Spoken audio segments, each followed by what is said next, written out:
All right, This is one of welcome. the coolest And my conversations first I've question had on is, shame, why did you and decide to especially the way study that and talk David about shame? defines shame. It Well, honestly stuck with I me grew up in and a really violent is something I keep home. thinking and thinking And about. for It is me, just that so meant I had a fascinating father who used and so fists and belts powerful and and has impacted rage me in in his such tone a and deep way style. to just think So about the he was a scary power dude. So of if I'm a how we 5 or 6 can year old, witness, 7 or 8 because year this is old, one of and his there's a biggest grown human concepts, being, in this case, a witnessing. grown man What happens when who we witness is and how in this a mood. dissolves A mood shame means there's and no how person healing there. that It's like, is. So I loved this conversation so very much, and I I lived cannot with wait for that. you That was to a hear it scary thing too. and a violent thing and an abusive thing. And then I had a mom who was relatively disempowered. And what that means is that she couldn't bear witness to that. That didn't happen. Your father would never do that, even if it happened right in front of her eyes. She wasn't lying. She couldn't afford or wasn't capable of saying, Marty, that was my father's name, stop. Or David, this is terrible. Or act like that was happening. So not only did I get impacted by my father's violence, I internalized my mother's way of understanding things. So if something happened to me in the world later, I would think, well, maybe that didn't happen. What did I do wrong? I wouldn't think that was bad because my mind got trained, quote unquote, by my mother, right? I'm not saying she was more to blame or anything, right? That's just the situation. It may not have been a mother. It doesn't have to be that way. But in this case, it was, just so we don't put mothers into a certain box. Mothers, they already take too much shit. But I internalized that way of viewing my experience. So if you treated me really badly, I would say, I'm not feeling really good today. And somebody say, what happened during that session? I wouldn't have known that you treated me badly. My brain wouldn't code that. It would think something else. So I got very interested in how come I'm out of touch with my own experience. If I get hurt, I don't even know I'm hurt. And I get a headache later, but I didn't realize I had a bad time that day. Or I'm thinking, what did I do wrong? Or how do I fix myself? As opposed to what's happening for me. So I started studying that way of seeing the world. And I called that shame. What's wrong with me? I'm trying to fix myself and figure myself out as opposed to know what I'm experiencing. Mm. Yeah. It sounds like we had the same childhood, Mhm. which is wild. Was And Marty your father? I'm going, apparently, in a way, in a quote unquote, in a in way. a My way, father, yes. by the way, Marty is no longer on the planet. It's been 25 years and we're doing better, but sometimes we still fight. Okay. So anyway, yeah. Well, that was actually a huge curiosity as you're speaking, Mm. because when you experience so much invalidation, it becomes very difficult to even see things clearly Yeah. and then talk about them. I mean, today I was doing a live and I said something about my dad, and then I was like, this is so interesting to even like verbalize. And so I'm wondering what that process was like for you. Like, how did you get to a point where you're able to see it, like actually see it, and then talk about it? Yeah. I mean, I had a certain blessing when I was young, and that is when I was very young, 7, 8, 9. I saw what was happening very clearly in my family. I don't know why, because I wrote notes about it. And I wrote down in a journal, I better remember what's happening because I'll probably forget. And that's what my parents they probably forgot. That's what my child's mom, I wrote that down, I think when I was 12. I better write all this down. And there was something prophetic about that because I did forget, quote unquote, forget, meaning I started doubting myself and not knowing what was happening. I'm not sure what changed that made that happen. Was it just length of time of being soaked in that's not happening? You can't be validated and supported and believed and responded to. But somewhere that went away. But the good part about that is there was like a child in me at a certain age that saw what was happening. So getting a link back to that child was made it a little easy. It still took many years. I think in my 20s, I was not doing well. In my early 30s, I was very depressed. I don't know if I would call it clinical, but I didn't get diagnosed, but I was laying around a lot, soaking in my sadnesses. I don't mean that in a bad way. That's what my body wanted to do. So I was pretty out of touch with things. And somewhere into my mid 30s, I'm 70 now, something started waking up out of out of that soaking in the sadness about what was happening. And I wanted to study my inner life and learn from people that studied violence and abuse, what we now talk about as trauma. People like Alice Miller and others who talked about abuse. That was the language they used. Started looking into my Jewish history and the traumas about that. How was my family similar to other Jewish families? Many families have violence in those situations, but the nuances of it, what does it have to do with the history that then comes into the family? So I started getting interested in all those things that helped me frame those experiences. Yeah. Jews are they're fascinated with trauma. I feel like every time I'm studying, it's like a Jewish person teaching. And that's so interesting. So what did you find is a connection between that trauma and the violence in your heritage? Well, any family, parents that have trauma story in the background. And then I want to, in parentheses, I want to say, who doesn't in some I was just going to say, like, doesn't everybody? Yeah. So it's like, so then there's that particular story and narrative. If you were Japanese and your grandparents went through the bombing, that they would have an experience. If you were German and your great-grandfather was in Hitler's youth army, I've worked with people like that, that would have that, even though that seems like a perpetrating connection, but it's still a traumatic connection that person will have. And as opposed to a Jewish Russian background, which with my family. So people, the different narratives and stories and ways that they lodge inside people and ways that they get held by people. So then I know my father has his violence, and other people say my father was violent too. And then my father has a story. So he is part of a story that oppresses him, makes him pressured in a certain kind of way. And then his outlet then is through his wife and children. That would be a common thing. So you have that background story. This is an incredible thing. For some years ago, and by which I mean like 30, I was working with a Swiss psychologist. His name was Max Schupak. He's still around, but I haven't talked to him in many years. And I was telling him stories about my father's violence, and he started weeping. And I thought he was being moved by the pain I suffered as a child and the fear. I was frightened almost all the time in my home. And I said, "You're moved by my story?" And he said, "Yes, but not only." I said, "What's happening?" And he said, "I'm Swiss. Maybe if it wasn't for me," I'm putting quotes because he didn't mean me personally, "maybe your father wouldn't have been like that." And what he meant by that is, again, some people think he's not responsible. He didn't, that's not the point. He's saying there's something called a Swiss person who banked on the Holocaust, who act like they were neutral, who are part of the story, the Jewish story, not the David particular story. That was so, I could weep thinking, that was so deep for me that someone would talk to me like that and say that directly. Like, and he felt it. He was like, maybe if it wasn't for me, again, he didn't mean I did it, I'm bad, I'm guilty. But he felt it in his bones that he's part of the story I was telling. Isn't that profound? Yeah.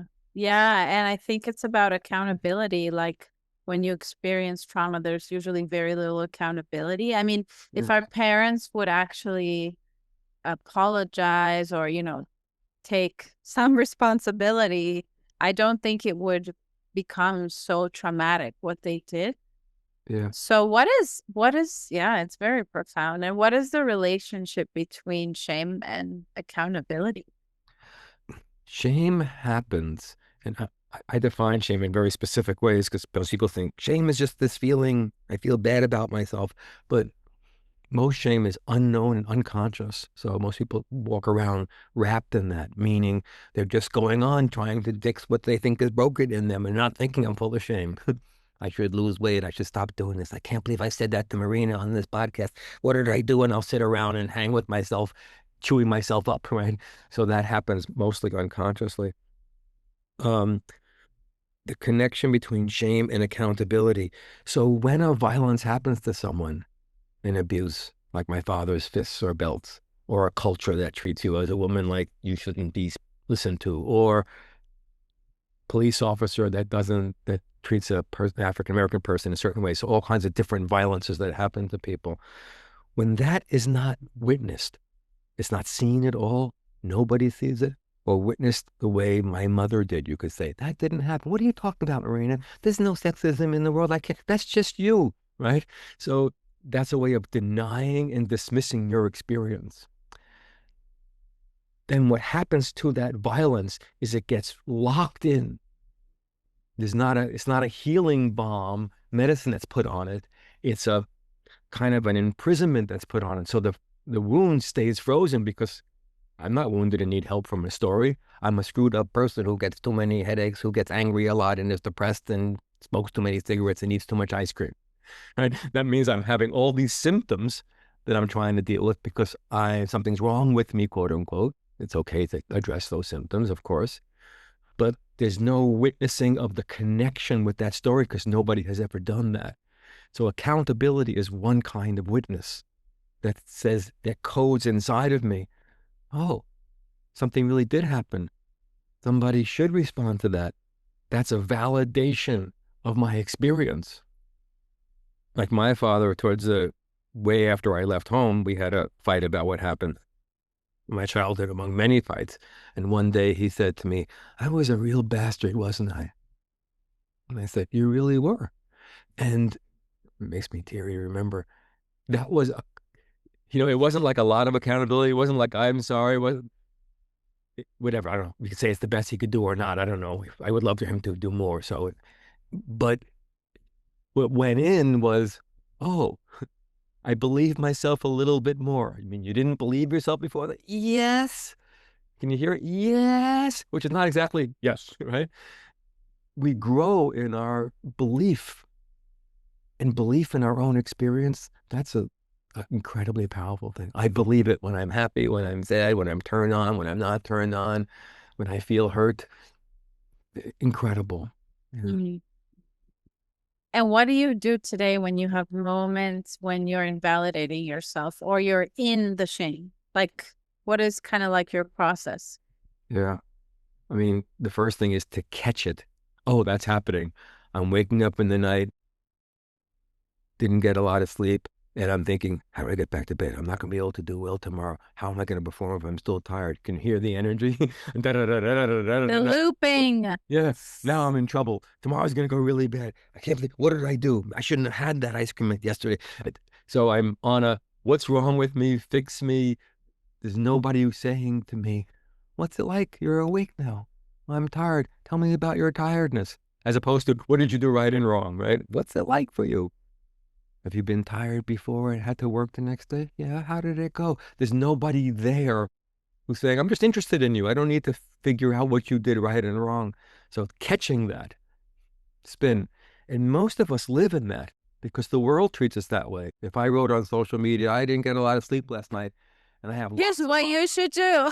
Yeah, exactly. No one's going to say, what time were you awake? Me too. Maybe somebody would. What happens to you when you're awake? Do you write poems? Do you do the things you would love to do? Do you scroll the internet and find music that you're in? What are you doing there? No one's going to ask that question. No one's going to witness my experience. So catching it, because we steeped in that allopathic world, let's fix what's wrong with you. Catching it is a big thing.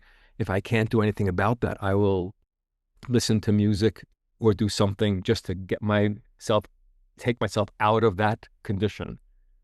If I can't address it because I'm just too tired or my mind is not clear enough, do anything. Go get a snack, go have a cup of tea, look at a video, put on your favorite music, look at a flower that you like, look at photos of a country that you love, or read a poem. Do something to get yourself out. So I will do that sometimes if I'm too tired to actually be able to focus. If I can focus, I'll do something connected to my body. What's happening in your body? I don't know. I didn't sleep last night. What's it like in your body? I should have slept. I should have slept. What's happening in your body? I can feel the tiredness in my head. Go ahead and feel the tiredness. And feeling somatically, as you know, the sensory experiences is a way of witnessing and validating the experience without the discursive narratives that are often shame-based. Yeah. I love that. Yeah. Isn't that like the primary job of our parents to just like witness without fixing? And do you think they suck at it? We all kind of suck at it a little bit because it's very triggering. Like it reminds us of like what's wrong with us to see somebody suffering. Yeah. I'm sure that's in the background. I think very few people have an experience of being asked the simple questions. I can work with a person who's smoking cigarettes. I'm thinking of a person, 40 years, 2 packs a day, and no one ever asked them, what's it like to smoke a cigarette? I don't mean like it's bad for my health. That's not what it's like. Well, I put the cigarette to my lips, I inhale it, I feel this sense of my lungs filling up. Like, no, 10 minutes. That person will tell me things that they never knew. Not because I'm so smart, I think I am smart, but that's not the point. No one's ever said, what's it feel like in your chest when you inhale that cigarette? And I don't mean what's it feel like, doesn't it feel bad? I mean, because it might feel really good to have your lungs filled up. I'm not saying you should smoke, right? But they're having an experience. I've worked with people who are chronically ill, and they've been to lots of doctors, and I'll say, tell me about your symptom. Well, I have tinnitus, I have ringing in my ear. And I said, oh, can you make the sound of the ringing in the ear? They look at me like, why would I do that? I'm like, I want to know what you're experiencing. Is it like, ee? Is it a mild tone? And they've been to a lot of doctors and no one's asked them. That's true with most things. The questions leave out experience very quickly. As soon as I can diagnose it, oh, it's sharp pain, tingling in your tooth. Okay, it's a nerve damage. Like, no, like we're done, right? Yeah.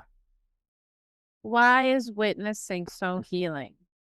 Like it's like we're not changing anything at all. Yeah. But then according to what you're saying, it changes like everything, right? Yeah. There's a great poem by Galway Connell. It's called St. Francis and the Sow, the pig. I may not remember it exactly. And he says, see if I can remember the line. The bud, look at the bud of the flower. The bud stands for everything. Even for those things that don't flower, because everything flowers eventually. He says, but you have to reteach, he says in the poem, reteach a thing its loveliness. Right? So isn't that a beautiful line? So, and he said, that's witnessing. So every difficulty is like an infolded flower. It's a bud. And what makes the bud open up? Being seen, quote unquote, by the sun, by the rain, etc. It doesn't need to be fixed. It just needs the nature's light, basically. So things, when they're seen outside of shame's lens, let's fix it. What's wrong with you? Why did you do that? You must have been wearing the wrong clothes. Or people wouldn't treat you that way. You were angry. Of course, people are upset with you. Once we remove that and just say, I don't have to be positive. Oh, that's so good about you. Tell me more. I want to know more. What's it like to be a woman for you who has a Jewish background who did this? What's it like, David, when that father was there? What's it like when you're up in the night? That acts like a sunshine. The more pure it is, the less evaluative, even positively evaluative. The more neutral it is, the more the bud begins to do its thing. What nature would do. And it kind of goes, and then it gets upset, and then it gets grief, and then it gets happy, and then it wants to make friends. It starts doing its thing. So I go with that, with the poetry of that. The thing is a bud, and buds flower if they're just being looked at and wanting to be known. Yeah. That's beautiful. Yeah, thank you. So what is shame? Like I'm catching that it's a kind of experience, or it's almost like a lens through which we live life, and then it's also like an emotion. Like, can you kind of break it down for us? Yeah. Shame is an internalized witness. Like my mother's way of looking at myself. It's an internalized witness that denies, dismisses, and gaslights, or neglects totally. So if you're laying on the street and you're bleeding, I may not say, you're not bleeding. I could say, get up, it's not a big deal. That would be a kind of witnessing of what's happening for you. And then if that atmosphere is around and you were vulnerable as a child or as an adult, you were vulnerable, then you would start thinking when you fall, nothing's happening. And you'd be bleeding and you wouldn't be thinking, gosh, my leg is really hurting me. It's nothing. So you would be just doing that same thing. You'd internalize that. If nobody sees, nobody recognizes, nobody says, oh my gosh, are you okay? Then you start thinking, feeling like you don't matter very much. Somebody would respond to that. Even if it's nobody's fault, you would take that in. So when that kind of world witnessing, denying, gaslighting, what's wrong with you? You must have done something wrong. That didn't really happen. It's not a big deal. You're too much this, you're too much that. If you weren't so sensitive, those are gaslighting. Or I don't notice it. Nobody notices at all. Then we start looking at ourselves in a way where we don't notice ourselves, right? Mirroring that not noticing or doing those things. And that way of witnessing ourselves is shame itself. It creates feelings, but shame itself purely is that way of seeing oneself. So we do that, then it creates certain feelings, but it's not a feeling in and of itself. It's a way of seeing ourselves. So if you think, I look in the mirror and I'm ugly, that's a violence that just happened. And if you went, shit, that's painful. When I look in the mirror and have thoughts that I'm ugly, no shame enters. Still get hurt. It still feels really bad and painful. And if somebody got punched in the face and somebody said, ow, how you doing? That really hurts. You still have the bruise in the face. The violence happened, but you don't walk around thinking, what's wrong with me? Why did that happen? You go get help and you say, Marina, I got a hurt eye. Maybe you should go to the doctor. I address the wound. But if shame enters, you don't address the wound. You're in this internalized shaming world and what's wrong with me? What should I do? I'm a screwed up person. And then your system gets wrapped in and the wound doesn't ever get touched. It doesn't get the light. It just gets frozen in that spot.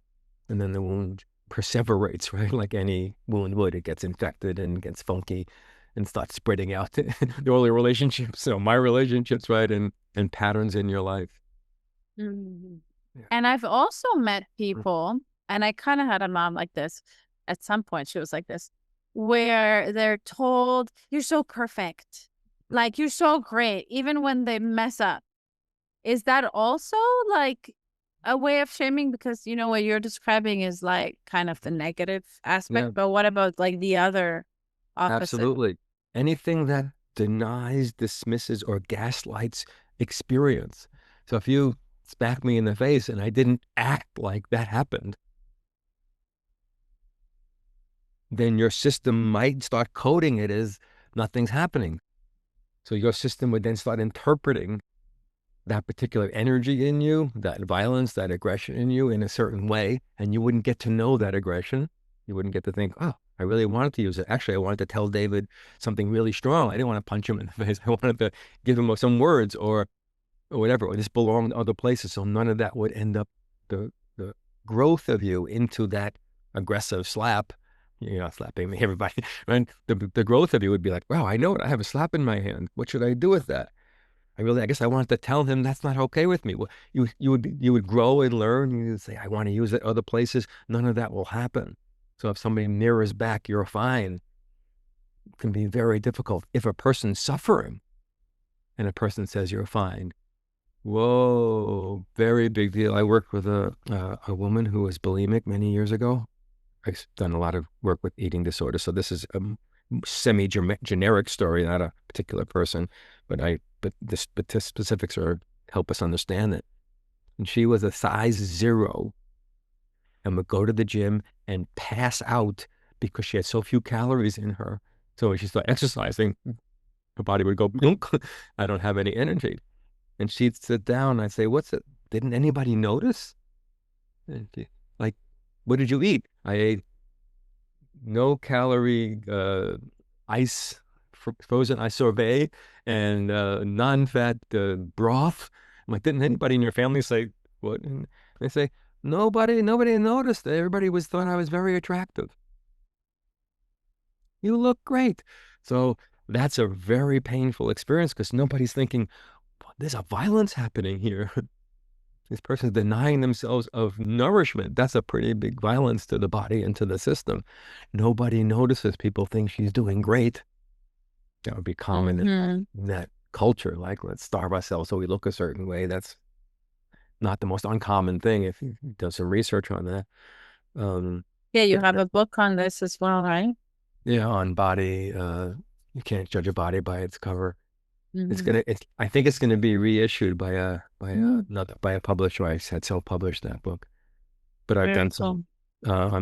I'm featured in an upcoming documentary. It's going to take about another year on eating disorders. It was started with a Slovakian documentarian, Marina Matek. Anyway, she's brilliant, and anyway, we got connected, and she asked me if I could do what I do, an unshaming thing with some people. And I'm like, yes, I can, if if there's a proper consent channel for these people working with a man that they don't know, with a translator, those kinds of things. And I got to work with 2 different women, and some of it's on film now. So it's really I would love to watch that. It's amazing. This is one of the things that was amazing. I can talk a little bit about it, but I can't show any of the video clips because the documentary's not out, and it's proprietary. But a woman said to me, she only eats a limited number of foods. I don't remember a number. I want to say 6 today, but it was very few foods, and she won't eat anything else. And then, of course, tried to get help on this, and help means, how do we get her to eat more food?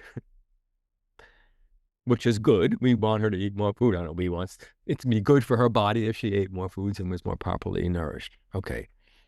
But no one says to her, I want to understand what's happening. Tell me about what's happening.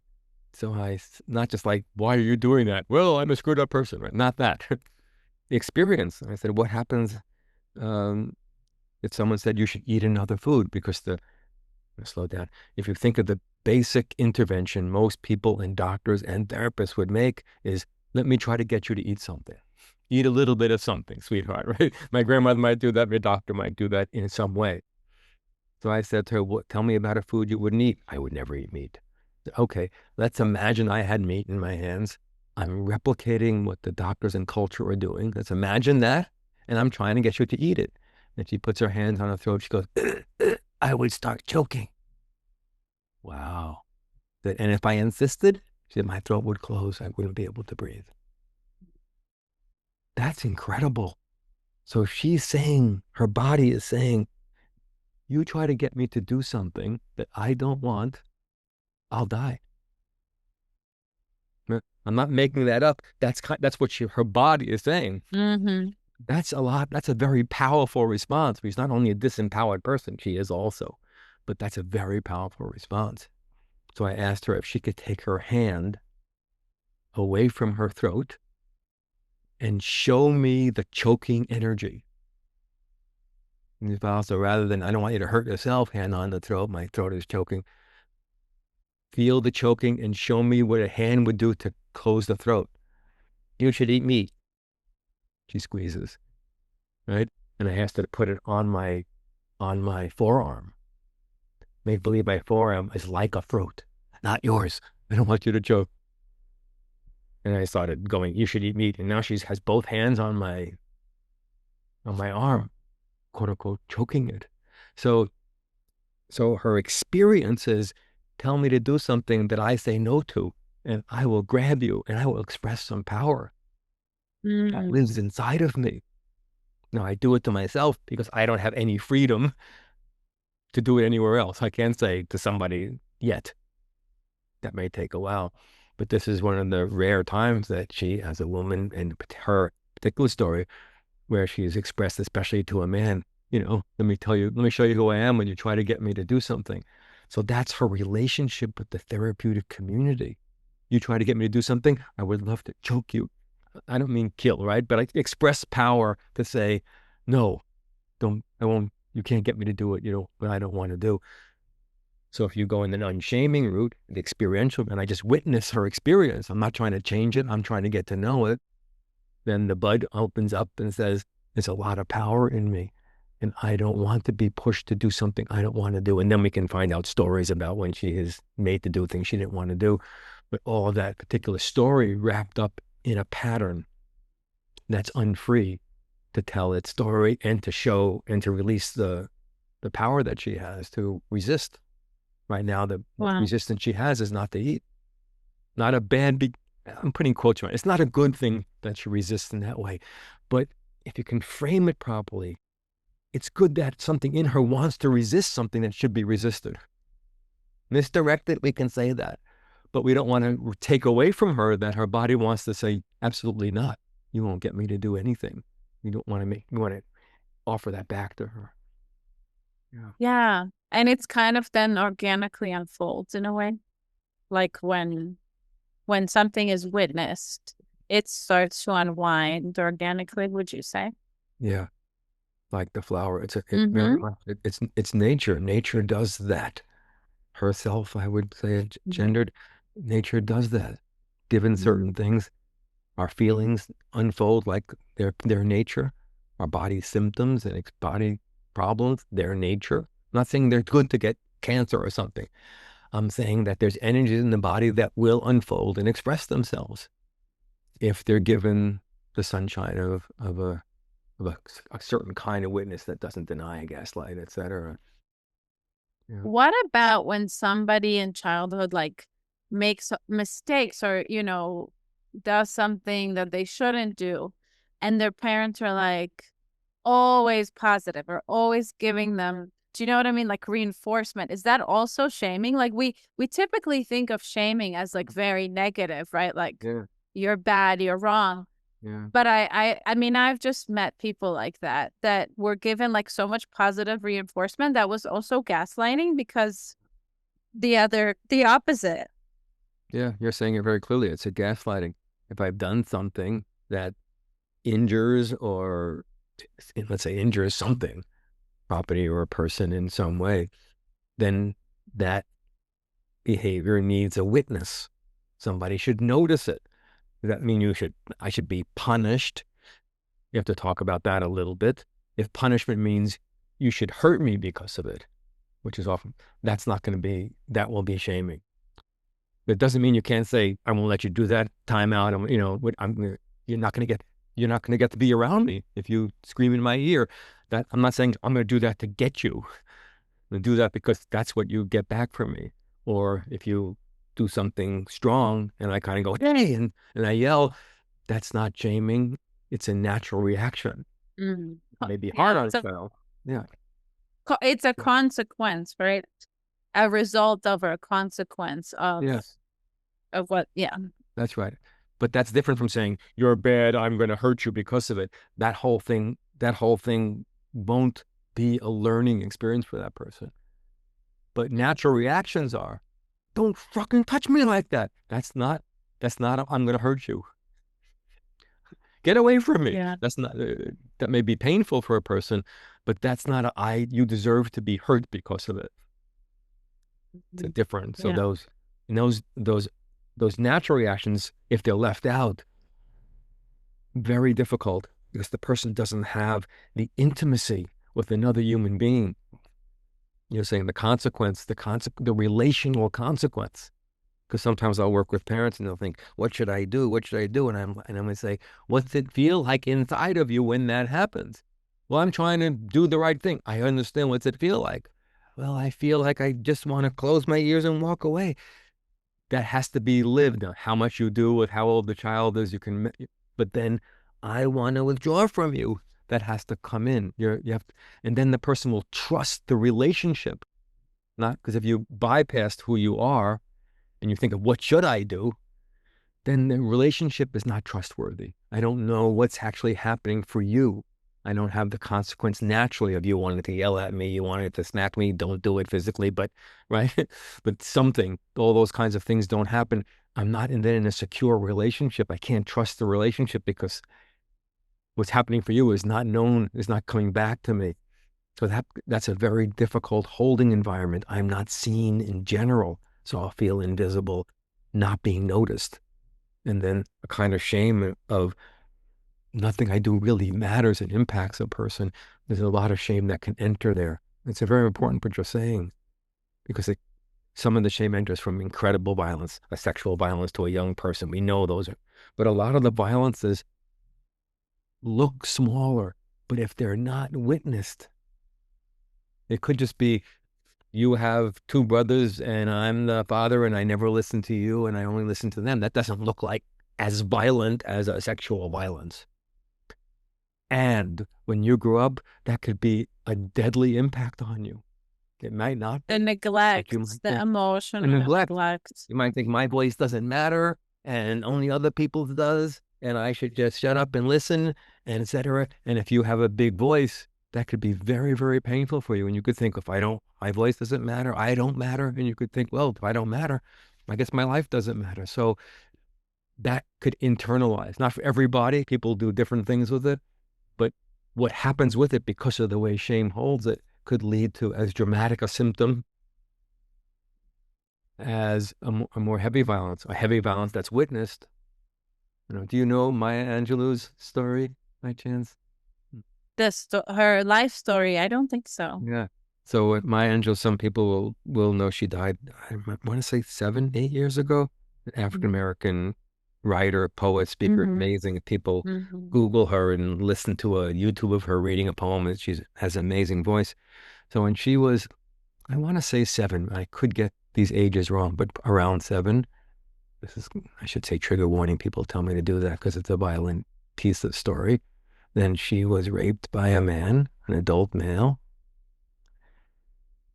Slowing down so that, to bypass the feeling level of that. A rape, a girl rape, a black girl rape, all that's part of her story. And she, in her child's mind, was thinking, should I tell anybody? Because if I tell the people who love me, that guy could get really badly hurt. So in her child's mind, she's like, I don't think I want something really, really bad to happen. But she does tell. And then a few days later, I think it's a sheriff comes to the door and they find the rapist man dead, kicked to death. Isn't that incredible already? Such an impactful, the whole story is so many things. And then for her, she's like, oh shit. Right? I caused that. I caused that. And then we think, we don't want her to think that. Of course not. But you have to hang with the child's story, and right? It's sort of like, yep, I can see that could be one thing that happens. So no one knows. So she decides not to speak. And they don't know what to do with her because she won't use her voice to make words. She writes notes. And they send her to her grandmother, who she called Mama. And they said, Mama will know how to care for Maya. And then she went to grandma and she didn't speak for 5.5 years. No, not to nobody, even to Mama. She wrote notes. She went to school. She wrote notes. They asked her name. She wrote notes. And Mama said, don't you worry. You're going to be a great teacher someday. This is a kind of a witness, right? She wasn't, I got you. And Mama wasn't like, nothing's happened. Mama was like, I got you, right? And 5.5 years later, grandma says to her, Maya's sitting under the porch reading poetry, memorizing Shakespeare plays in total. Sonnets, all kinds of, she's sitting memorizing. She's like literate as heck for a youngster, reading everything in the black library, going into the white library. I think it was in somewhere down south in the United States. And then Mama says, you'll never understand all those poems unless you hear them rolling off your own lips. Sunday, you're going to go to church and do a poetry recital. What? I haven't spoken in 5.5 years. Mama seems to know something. But the reason I tell that story is, one, there's this incredible wounding that she experiences. Again, the rape of a child and a black child in a racist country, and all this goes in. And she's cooking up a voice. In the silence, she's cooking that up. Something alchemical is happening. That doesn't mean it's good. She needed that to be a poet. All that bullshit should get the hell out of here. She was already that without that, but that's what happens for her. And then if you listen to her now, she's writes. She wrote 6 volumes of autobiography telling that story. I Know Why the Caged Bird Sings was the first one of those, and many books of poetry. So you have this kind of alchemy that cooks when you get a certain kind of witness. In this case, grandma, mama knew something about what to do. I want to tell you one more Maya story. Can I tell you one more Maya story? Yes. Of course I can. I'm just conscious about, because her stories are beautiful. So I loved Maya Angelou because she taught me so much, not personally, but personally, I didn't hang out with her. I went to see her a number of times, but I read her interviews and bought her cookbook, even though I wasn't going to cook the foods in there because I wanted to see what she had to say. And in the cookbook, she has a recipe for red velvet cake. And in that, she tells a story that I hadn't heard anywhere else. So when she was in her silent period, she went to school, and many of the children teased her. You're stupid, she's the idiot, she's retarded, etc., because she wouldn't speak.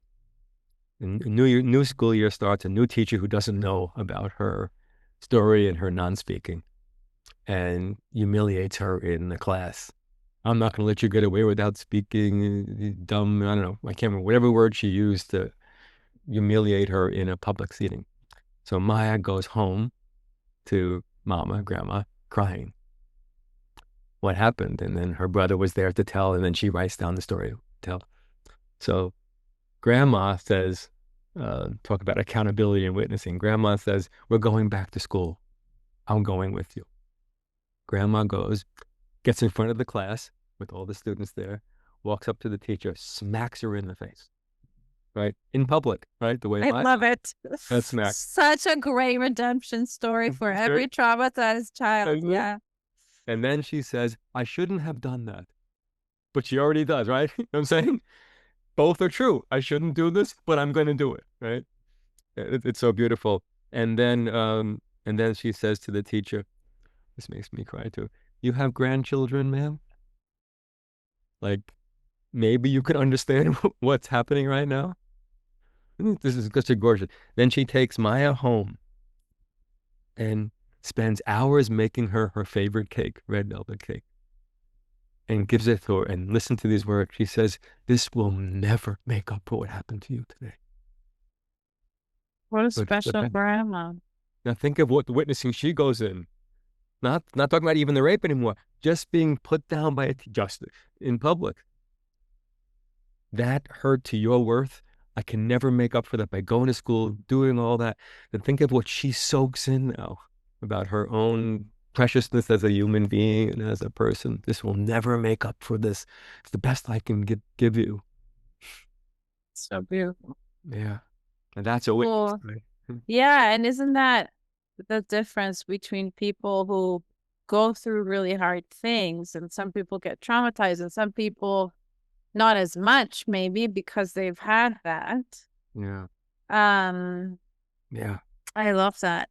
We all need that. Maya Angelou said, yes. The last time I saw her, she said, my goal in life was to be like my grandmother for as much of the world as I could. To be that way. You got hurt, something happened to you. I believe in you. I'll hold you for the years it takes for you to find your way and not dismiss it and think that you're also gifted and special and all these things. Help you come out when it's time and act like I'm protecting even your silence. I'll even act like I'm protecting that. Like, wow. Wow. Yeah. Yeah.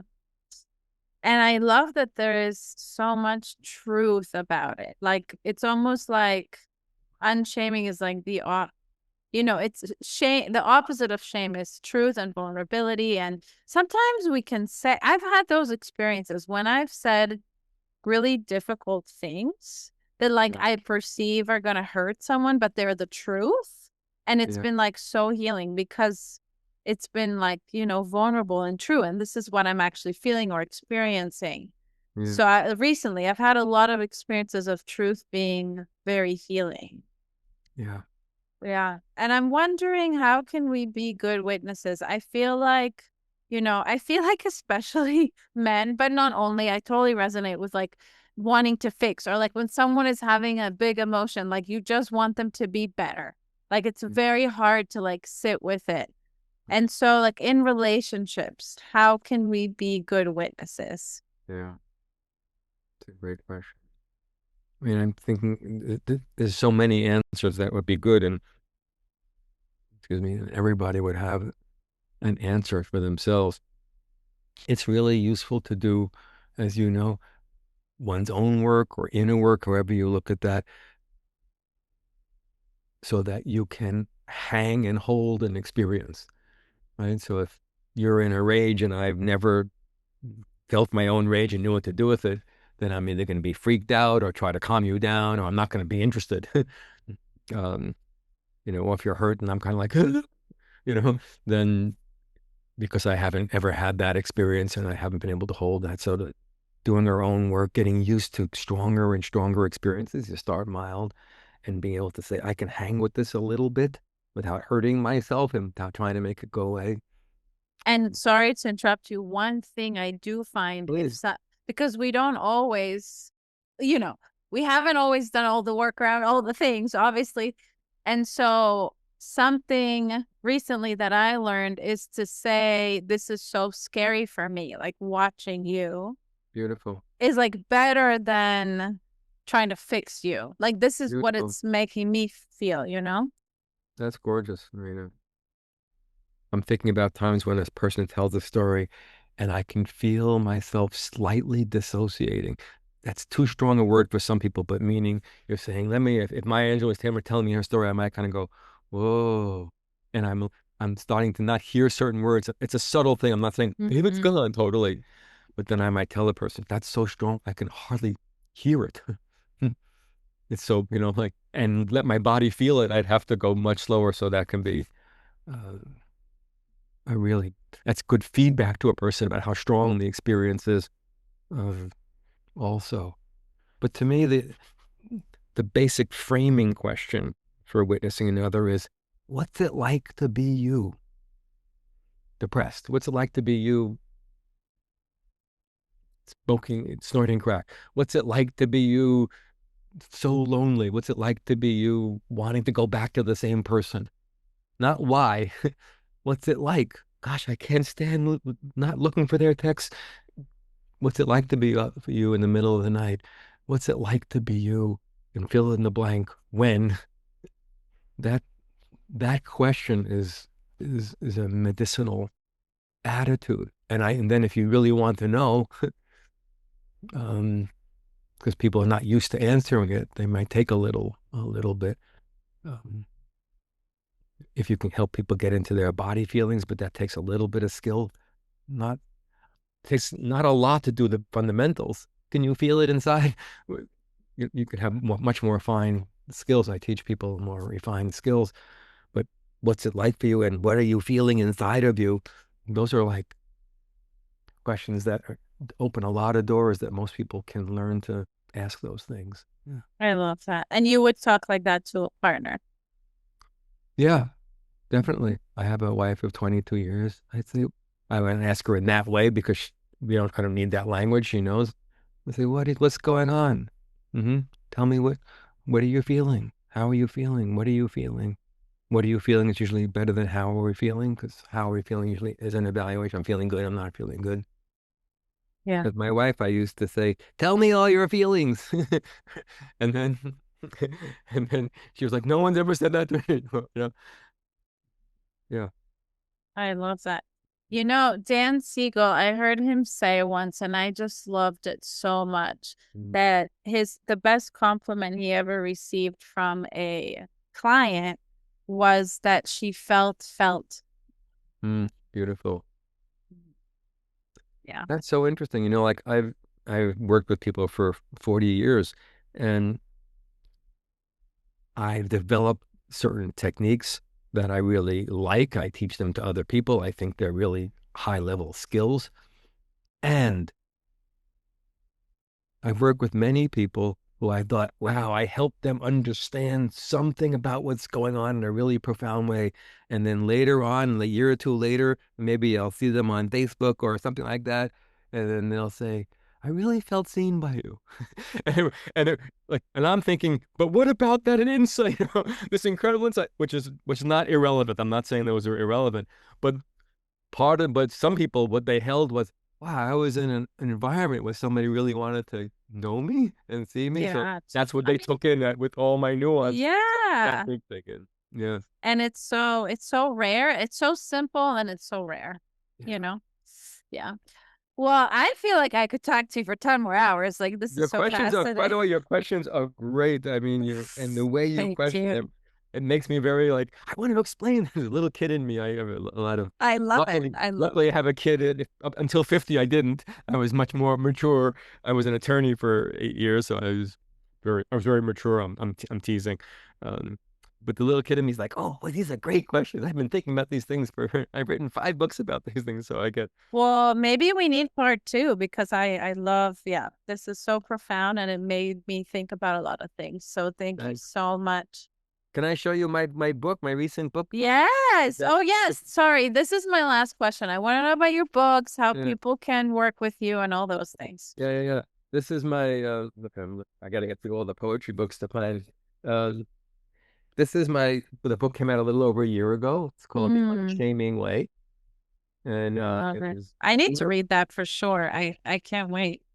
It was beautifully endorsed by Gabor Mate, who talks about how powerful, my word, but did very strong endorsement of my approach to shame.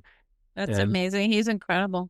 Yeah. In 2 weeks, there's going to be a workbook that comes out, and it's going to be the Unshaming Way workbook. And it's basically it has sections on addictions, on dependencies, on codependencies, on feelings, on chronic illnesses, on social issues, social violence, racism, etc. But with exercises. This is how you can unshame them, walking through that. I love that. That's brilliant. Check it out. I hope you sent us all those links because I want that workbook. If you talk to Kristen, and now this is a cool thing. So this book is now in 9 languages. I'm really proud of that. And I just got a copy of this one. This is the Romanian version. Oh, wow. And I looked at this, it tickled the child in me. I'm like, oh, that's cool. What does it say? I don't know, Unshaming Way somehow. It's really cool. And this was my last book in Slovakian. Wow. And they all have different covers for people who are just listening to the audio. That's really cool. Anyway, I got excited to see those. Yeah. So the workbook is coming out. It's really good. I got some really good help. I always get help, meaning people who are really good writers who understand my work to help make it flow and smooth and user-friendly and things like that. So I got good help on the workbook of somebody who's used to making workbooks, what kind of things should go in this. But it's really designed so that you can walk yourself through step by step those things. I don't do one-on-one work. I haven't for some years, but people can find me on Instagram, and if they look me up, David Bedrick, the last name is Bedrick, like bedrock. If you look me up, you'll find all kinds of trainings, like year-long trainings if you want to learn to coach or facilitate or develop your therapeutic skills, or 2-3 hour things. Some of them are very inexpensive. Some of them are very expensive. Some of them are like $7,000. Some of them are $50. Many things are no cost. I've written like 90 essays for Psychology Today. You can just find those free. On YouTube, there are like hour-long videos of me working with people. You can just watch those. Oh, wow. At any cost. I think there's like 20 of those episodes where people just said, I'm open to doing this in public. And I'm like, okay. Or I never met a person before, and they would just come and I'd say, I'm just going to show what it looks like to do that. So there's a range of, you can read posts and reels, you can watch YouTube videos or read essays, or you can get any of my now 5 books that are around. Amazing. Amazing. Thank you so much. I loved this conversation. I'm sure everybody will check out the things, and thanks for your time so much. Thank you, Marina.